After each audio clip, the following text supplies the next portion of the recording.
جو ہے اس طرح سے یہ اسم بن گیا ہے، یہ ناؤن بن گیا۔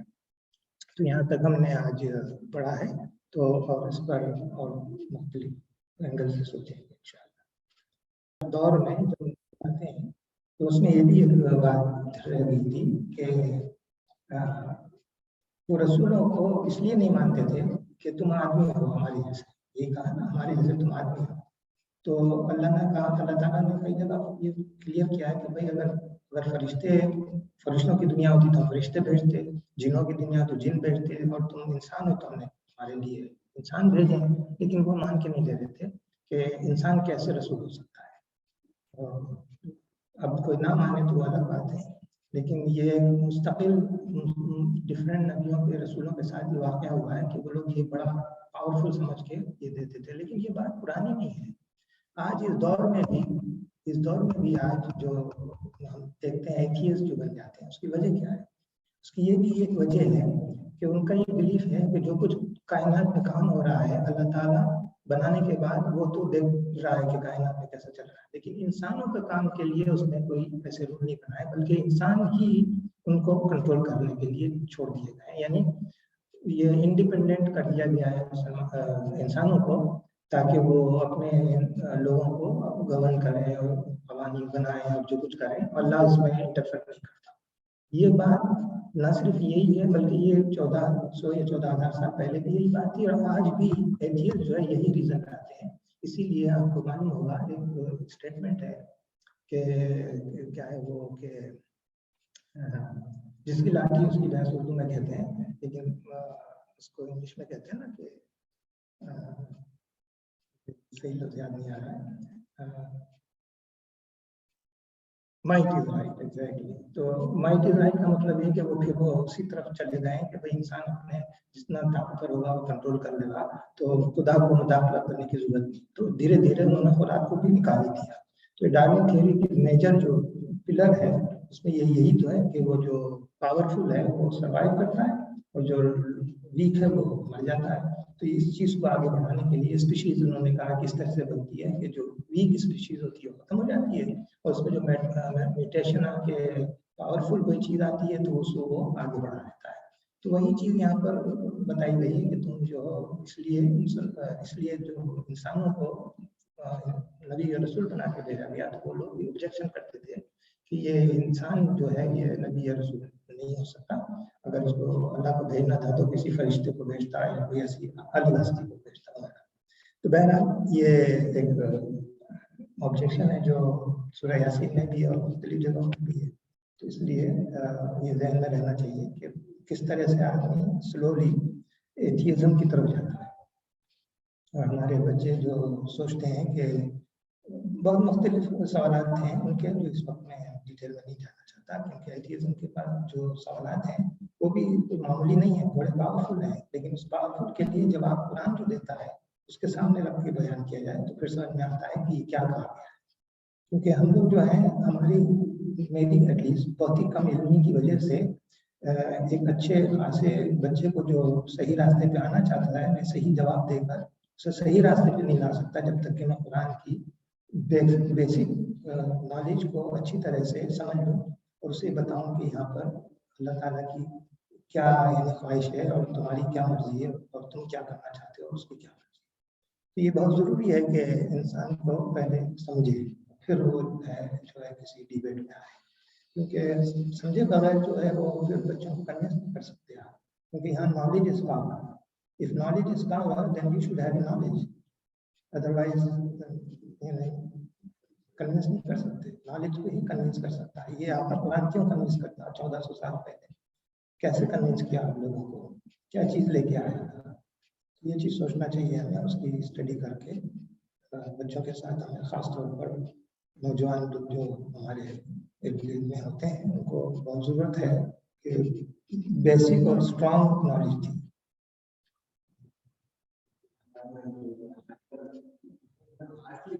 جی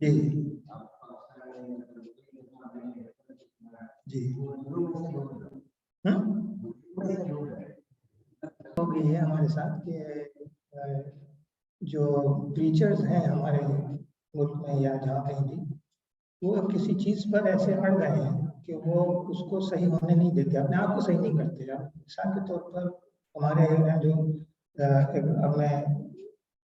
اب بات آئی ہے تو سامنے کہہ دیتا ہوں.